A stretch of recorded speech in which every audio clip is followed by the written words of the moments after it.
Good to see you all again. Tingbo from Capital Dynamics.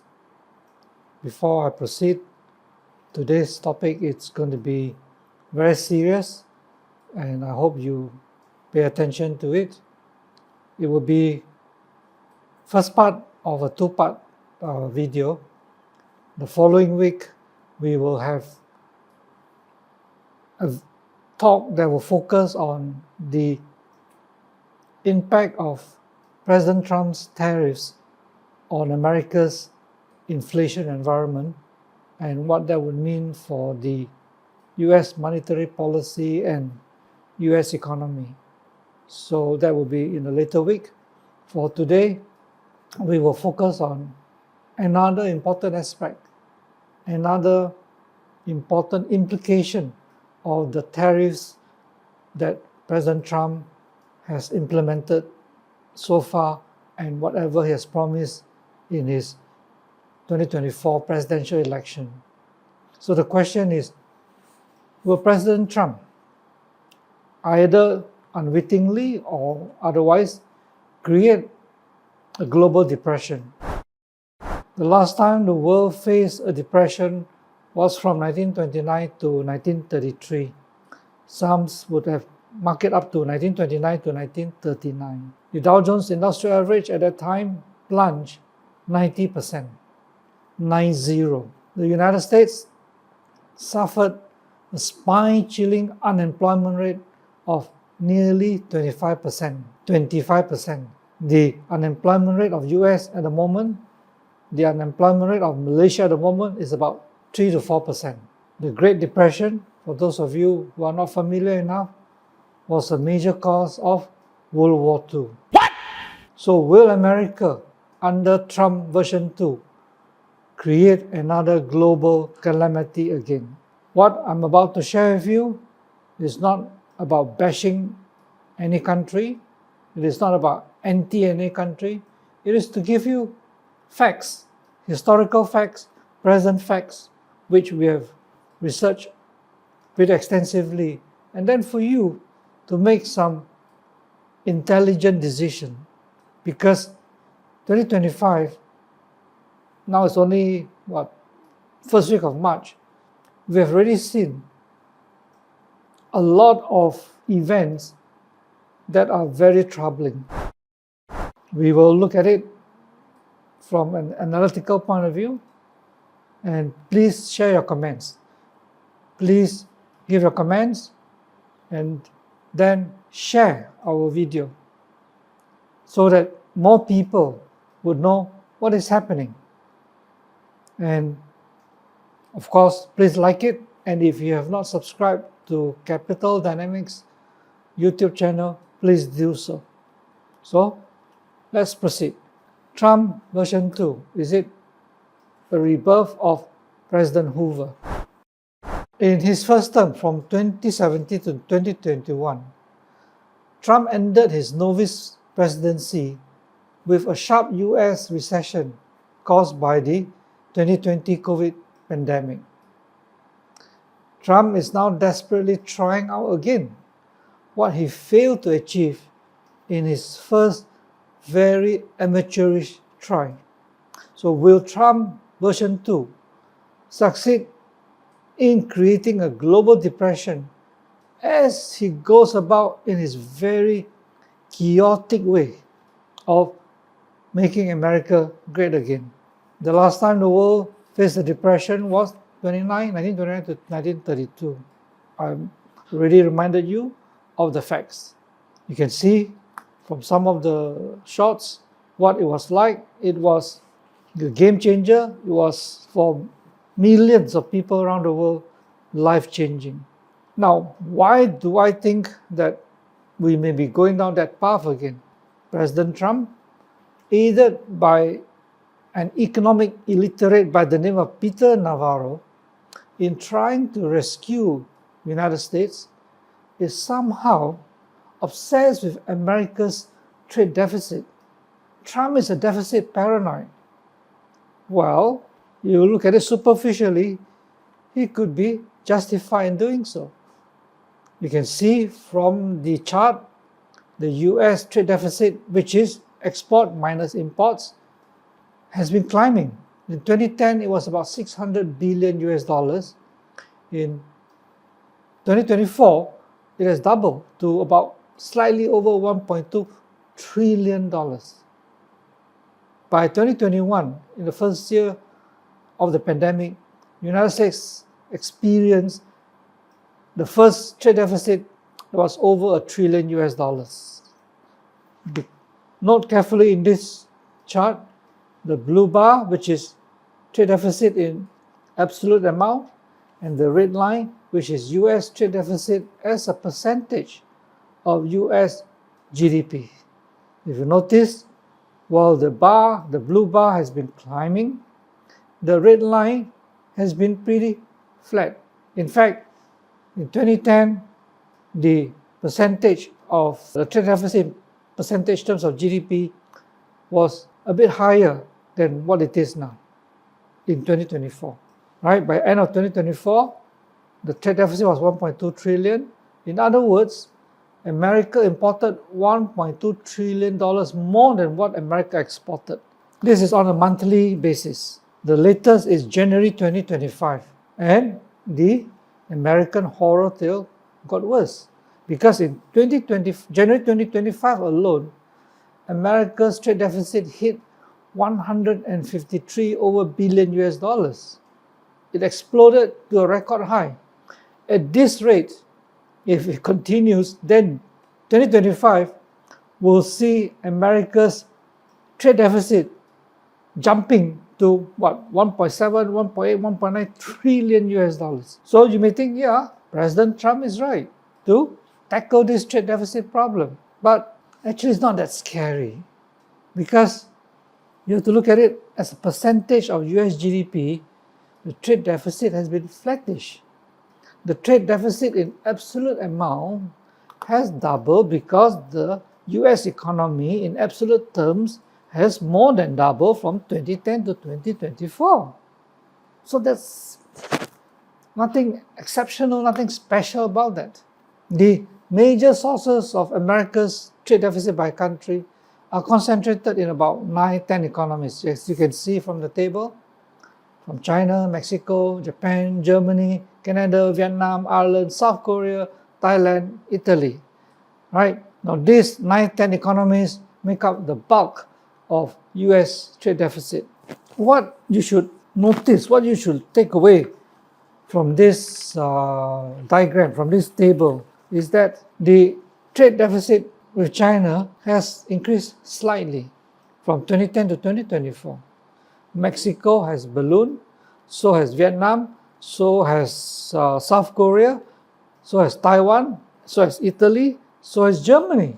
In fact, if you look at the total deficit of these 9-10 economies, in 2010, China's deficit alone was more than all the other 9 economies combined. By 2024, the deficit that US had with China was a lot less. In fact, the deficit with the other 9 economies, Mexico to Italy, was about 2.6, 2.7 times the deficit that US experienced with China. So the composition of US deficit has changed tremendously over the last 14, 15 years. The approach that the Trump administration, whether it's under version 1 or under his current version 2, to reduce America's trade deficit is to use tariffs. Tariffs, tariffs, lots and lots of them. In his first attempt from 2017 to 2021, Trump failed badly, as you can see, because the trade deficit still went up. So in his second attempt, he's desperate. The more important question is this dangerous? Is this dangerous for the global economy? Now, in our iCapital, our investment publication, weekly investment publication, dated last year, 7 November, we examine why Trump version 2 is now more desperate and therefore more dangerous than Trump version 1. He's already 78 years old. This is his final political battle, his last chance, right? In the last few years, when he was under attack, pressurized from so many angles, he had time to learn many valuable lessons and experience from his first presidential term. The fact that he won in 2024 actually came as no surprise to myself or to our team, because it was clear that he was going to win. But in this second chance, Trump will come better prepared, better organized, more focused, more determined, and more time to pick his team. This was written, remember, in November 2024. As you can see, in his second term, he was able to assemble his cabinet very fast and implement the policies that he wanted to implement very fast. Remember, Trump has really told the world that he will be a dictator on day one. Worryingly, he will be a dictator not only in words, but in actions throughout his second presidency. Can he be a dictator? Isn't America a democracy? He won the 2024 presidential election on a popular vote basis, right?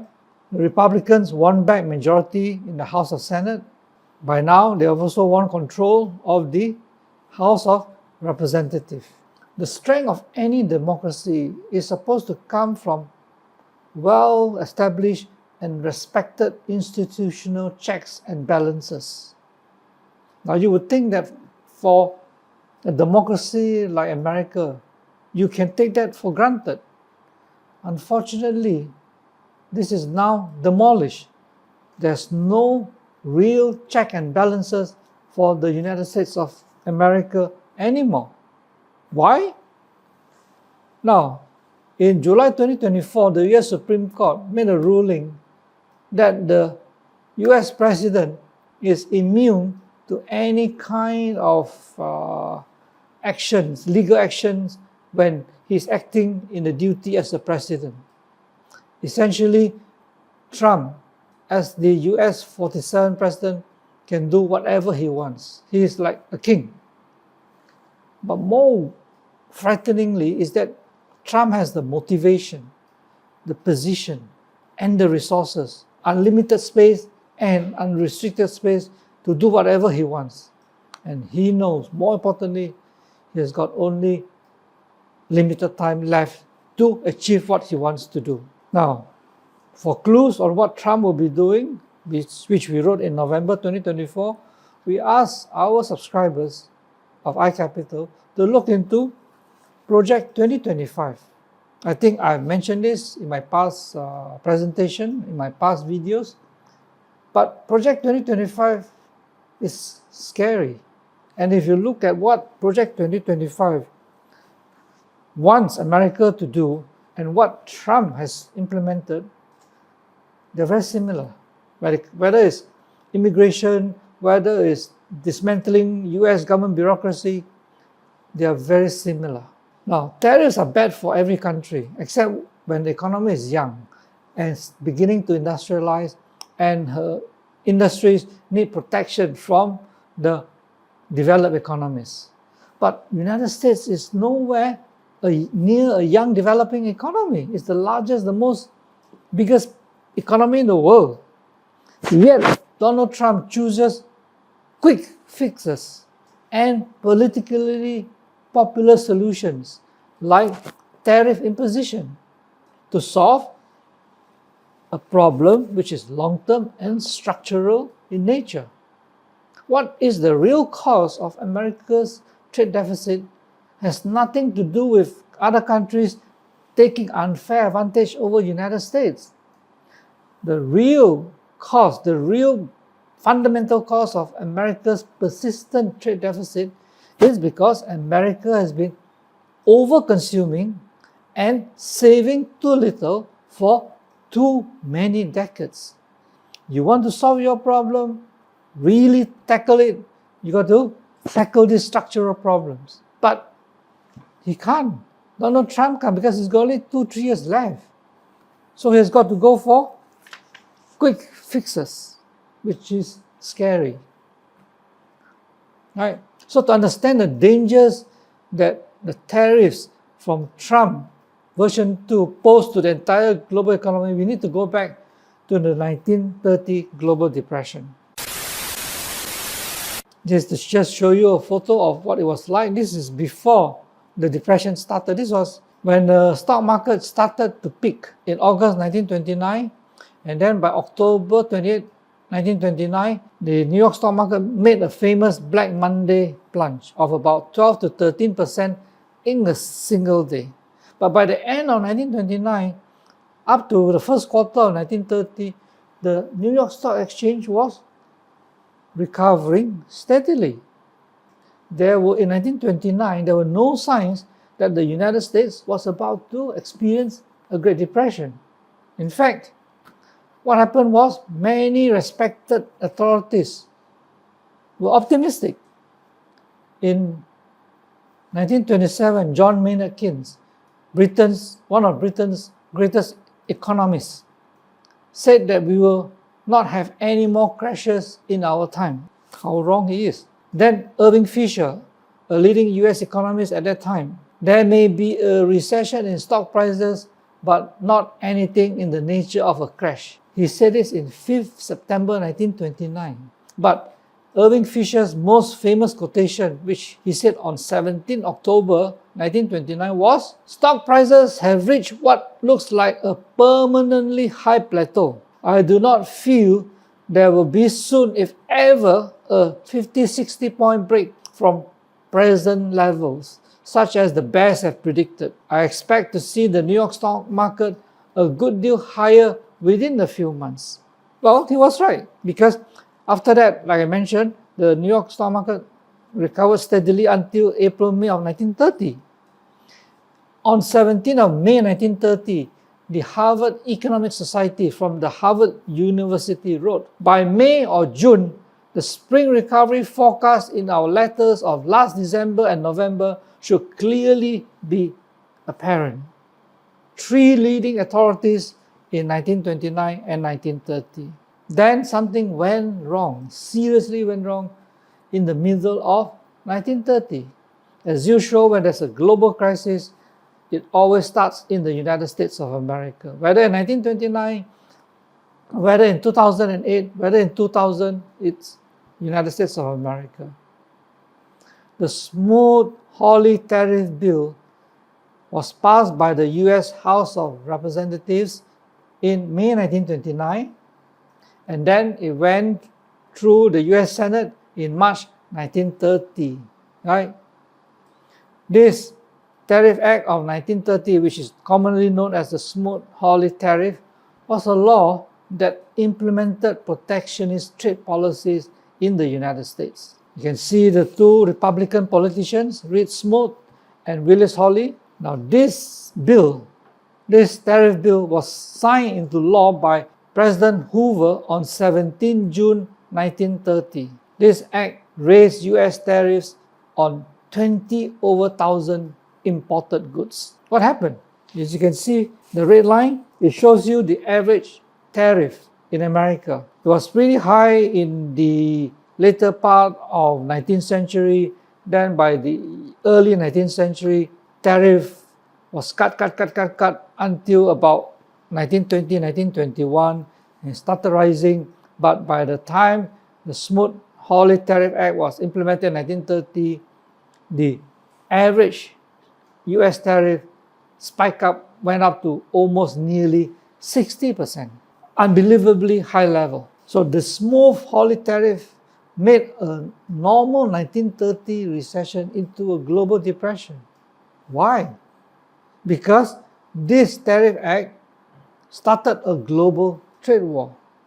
At that time, for those of you who are interested, don't blame China, because China was not in the picture at all, as her economy was in total shambles and millions of Chinese people were mired in poverty. China was really unimportant.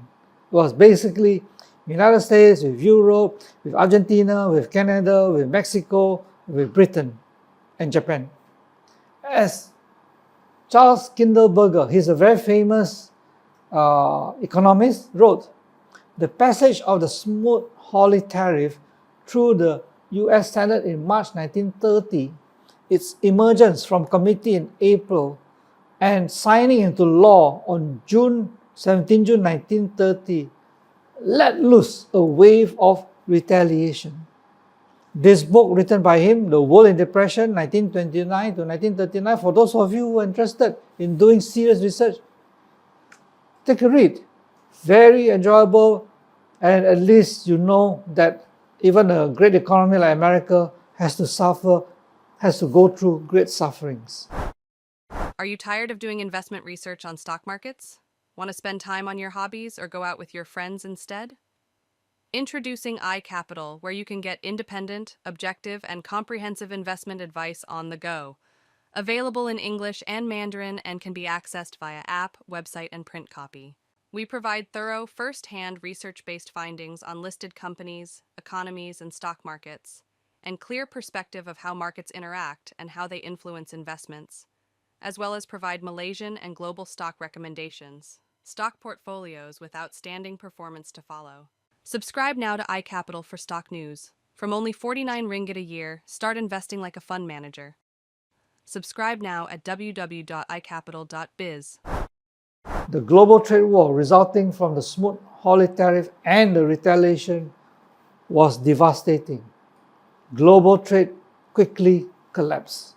You can see from that spider diagram. In January 1929, global trade was about $3 billion. By the time you reach near the bottom of the Great Depression by March 1933, global trade had shrunk, had collapsed to only $900 billion. So in that period, if you notice, in 1929 itself, it was shrinking, but not that serious. It was when the Smoot-Hawley Tariff Act was implemented that the shrinkage accelerated. So in that 3 odd years, global trade collapsed 67%. As you can see here, right, the figures are the same. If those of you can remember, in the first 2 months, in 2020, February, March, when COVID just started, the global economy, the global financial markets experienced something similar. The rate that the stock market plunged in US, the rate when the global economy contracted in that February, March 2020 was very similar to what was experienced during the Great Depression. So here we show you the impact of the Smoot-Hawley Tariff Act on US equities. You can see from yourself, right? The act wasn't passed just like that. There were already warning signs. By May 1929, it had already passed the House of Reps, and by March 1930, the Senate has already passed it. So you can see, when June came in, the US stock market plunged. Now the difference is that at that time, the Smoot-Hawley Tariff Act had to go through different rounds.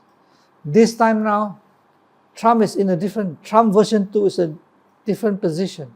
Remember, I mentioned earlier, Trump wants to be a dictator on day one, and he can act really like a dictator, as you can see.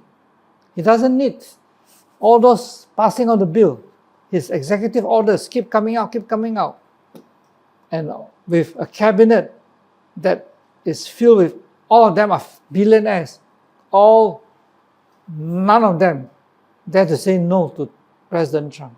So millions of investors lost their money. Foreigners started to withdraw their capital from New York Stock Exchange. At that time, there was no NASDAQ. At that time, in 1929, the New York stock market was also very overvalued like currently. You can see the queue line, the famous queue lines, the bread baskets, right? Businesses shut down and unemployment rate went up to almost 25%. That is unimaginable. For those who have experienced Malaysia's depression in 1985, right, due to the pan-electric crisis, Malaysia's unemployment rate at that time went up to only about 8%. This is 25%. You can see the numbers there, right? And the high unemployment rate lasted for years and years and years. In fact, many economists, many historians believe that the world economy only recovered when Second World War started. Now, we have seen the beginnings of a global trade war. Canada, China, Mexico. Canada, Justin Trudeau immediately said, I'm going to impose 25% on all the imports from America. And the Ontario Premier, the Premier of Ontario State, says that, look, I'm going to cut off electricity because Ontario supplies a lot of electricity to many of the important states in America. And he said, I'm going to cut off electricity. And they took out the whiskey from America from all the shelves. Immediately, the retaliation came in. This is what Trump has implemented. I think you know this by well now. And just a quick comparison of the tariffs through American history. McKinley is a famous president who loves tariff. Donald Trump loves to quote him. You can see that time where he increased the tariff from 41% to 52%, an increase of about 10.6 percentage points. And then the Smoot-Hawley from 35.7 to 41, an increase of 5.4 percentage points. Trump, as what was announced by him on 1st of February 2025, the percentage point increase in tariff is 9.9 points, from 7.4 to 17.3. Now, 9.9 percentage points is higher than the increase in 1930. And look at the first column, share of GDP, affected imports. In 1930, the imports that were affected were only 1.4% of US GDP. In McKinley's time, it was only 2.7%. Under Trump's version 2, the imports affected by tariffs is 4.8%. That is, the numbers are scary. You know, Trump is, in a way, he's not a remarkable president, he's a remarkable entertainer. I love to watch him and see how he acts. And he says, well, you know, I'm not even looking at the US stock market. It doesn't even bother him because in the long term, America will be strong, blah, blah, blah. Well, we will see. Well, there are no delays at all. No, nothing to do with the market. I'm not even looking at the market because long term, the United States will be very strong with what's happening here. Naturally, the countries affected have retaliated. Mexico has not announced, but is expected to do so. Trump has also promised to impose tariffs on Europe, Japan, Australia, Taiwan, and many other countries, right? And Trump has made repeated threats on EU and said that the European Union was formed to screw the United States. Vice President Vance lambasted Europe in the Munich Security Conference. US Treasury Secretary Scott Bessent described the Canadian Prime Minister as a numbskull. Oh my goodness. And then Trump complains about the unequal US-Japan alliance, saying that, well, you know, we protect Japan, but Japan never protects us, and then how can we have this unequal alliance? So, besides the similarity in terms of tariffs between Hoover and Trump, there are also many other worrying similarities between Trump version 2 and President Hoover. In the first term of Trump, a lot of analysts and observers like to describe Trump and compare him to Ronald Reagan. We said in 2017, no, that you have to compare him with President Herbert Hoover. Who is Herbert Hoover? He was an ex-mining billionaire, took office amidst high praise for his business and organizational acumen, just like Trump. Hoover ran America just like he ran his business. Just like Trump, Hoover hoped his success in the business sector would spread to the government. You know, we are still researching to see if President Hoover had an Elon Musk equivalent in the 1930s. So both presidents are self-made millionaires, both gained their wealth through their careers as businessmen, and both presidents are success story of American capitalism before entering politics. Both of them are Republicans, that's important, and economic nationalists. And both of them believe in free market capitalism and protecting US interests. In the case of Hoover, it was to protect the American agricultural sector and the agricultural workers. At that time, agriculture was a very important segment of the US economy. In the case of Trump, it is to protect the US manufacturing and the tech sector. So both are coming from the same angle, both of them. And in other areas, in immigration, Hoover implemented a near complete halt to immigration through his executive order in September 1930. And his argument is similar. Block immigration would preserve the jobs and the wages of American citizens against competition from low-wage immigrants. Sounds the same, right? Global trade, tariff in 1930 and now. So the 1930 tariff was to protect American businesses and farmers, right? Because throughout the 1920s, as European farmers recovered from World War I and the American counterparts faced intense competition and declining prices of overproduction, in the 1920s there was some kind of deflation. US agricultural interests lobbied the US federal government for protection against agricultural imports. Now it is the entire US manufacturing and technology sectors. The Smoot-Hawley Tariff Act raised import duties by an average of 20%, one of the highest tariff increases in US history, until Donald Trump version 2 came in. Guess what? All the three American politicians, Smoot, Hawley, Hoover, were all Republicans. Same with Trump and his Republican advisors and politicians. As Charles Kindleberger, the famous economist, wrote, tariffs, as Schumpeter put it, is the household remedy of the Republican Party. Household remedy. In other words, Republicans believe in tariffs. So can such a crazy war and the first possible global depression in the 21st century be stopped? If so, how can it be stopped? Now, while this may surprise you all, right, such a US-led trade war can actually be prevented if the NYSE and the New York and the Nasdaq stock market crash mightily. Then Trump will start listening to the stock market. He will check the stock market index every minute. I can guarantee you. Or for President Trump and his cabinet to genuinely respect and to treat China and the Chinese people accordingly for the first time. Why do I say that? Because the Chinese government very recently issued its sternest warning ever to any foreign government, especially to the United States. What did the Chinese government say? China said it was prepared to fight any type of war with the US as President Trump increases economic and political pressure on China. If war is what the United States wants, be it a tariff war, a trade war, or any type of war, we are ready to fight till the end.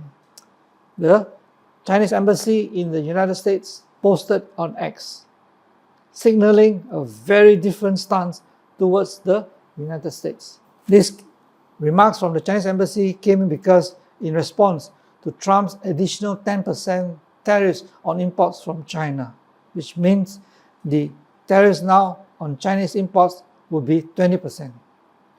Then later on, the Chinese Foreign Ministry spokesman said, if the US has other agenda in mind, and if harming Chinese interests is what the US wants, we're ready to fight till the end. We urge the US to stop being domineering and return to the right track of dialogue and cooperation at an early date. So there are two things. Either New York stock market and Nasdaq crash heavily, or Trump and his team for once listen and pay respect to what the Chinese government is warning. Maybe then we can prevent a global trade war. Let me just share a little bit of history. A lot of people think that Adolf Hitler came out from nowhere, came out from an authoritarian society. No. Adolf Hitler was elected in the democratic Germany. The economy was in despair because of World War I, where the victors, Britain, US and all that, make very heavy reparations demands on Germany, and the German economy was devastated. So the Germans were suffering, right? So Adolf Hitler promised economic recovery, jobs, and national pride to the suffering Germans. He blamed the Weimar politicians, these are the democratic politicians, and the foreign powers of Germany for Germany's suffering.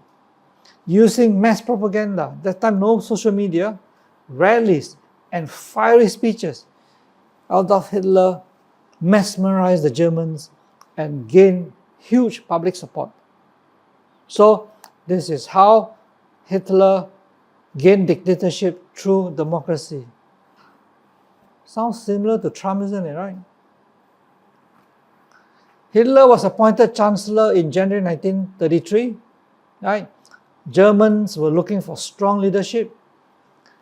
The Nazi used the Reichstag fire in 1933 to seize emergency powers, eliminated opposition. Then, under Hitler, they rebuilt Germany's military power, defied the Treaty of Versailles, and expanded aggressively through rearmament. This rearmament built tanks, built up the army, built warships, boosted the German economy, strengthened the German economy, which made Hitler even more popular. But of course, there's a limit. How many tanks, how many warships can you build, right? So World War II began when Germany invaded Poland in 1939, just 6 years after Hitler took power. So these are all interrelated, because you want to look at whether history will repeat. You have to look at the situation, the circumstances, what are the causes, what are the effects. You see, American democracy, for all its supposed superiority, has produced a sicko like Trump. I call him Trump Donald, and even allow him to be president. In contrast, China's Communist Party, for all its supposed wickedness, has produced a rational globalist like Xi Jinping to be president. This is what we wrote in 2018. Right? Like we said, the Chinese government has given a very serious warning. China now is not China of the 1930s. The Chinese warning is not part of any deal. So if Trump decides to push or pressurize China further, my honest advice is, please be prepared for the worst. This is no joke. I've been following the Chinese foreign policy for a long time. I don't remember the Chinese government ever issuing such a serious warning as the one that I just read to you. So please pay attention. It's funny, because in 2018, in an interview with Lou Dobbs, Trump, who was the front runner in the presidential election at that time, explained that he doesn't want to be a Herbert Hoover. He says that if he were elected again, he would not want to serve a term similar to President Hoover's, who took office when the economy was stable, but later oversaw the start of the Great Depression. I don't know whether in the interview of 2018, whether Trump was being very prophetic or not. I hope he can remember what he said in the interview. But knowing him, what he said yesterday, he probably can conveniently forget. So it is clear, my conclusion, that the likely cause of a 2025 global bear market is the reincarnation of Herbert Hoover in the form of Trump 2.0. I hope you enjoyed my video. It's a short video. I can go on for hours because it's a big topic, and we've done a lot of research on this. Please give us your comments and share. Let's spread the word around. The more people know, the more unlikely we will have a global trade war that will have a global bear market. Because should such a consequence occur, Malaysian economy will suffer, the Malaysian stock market will suffer.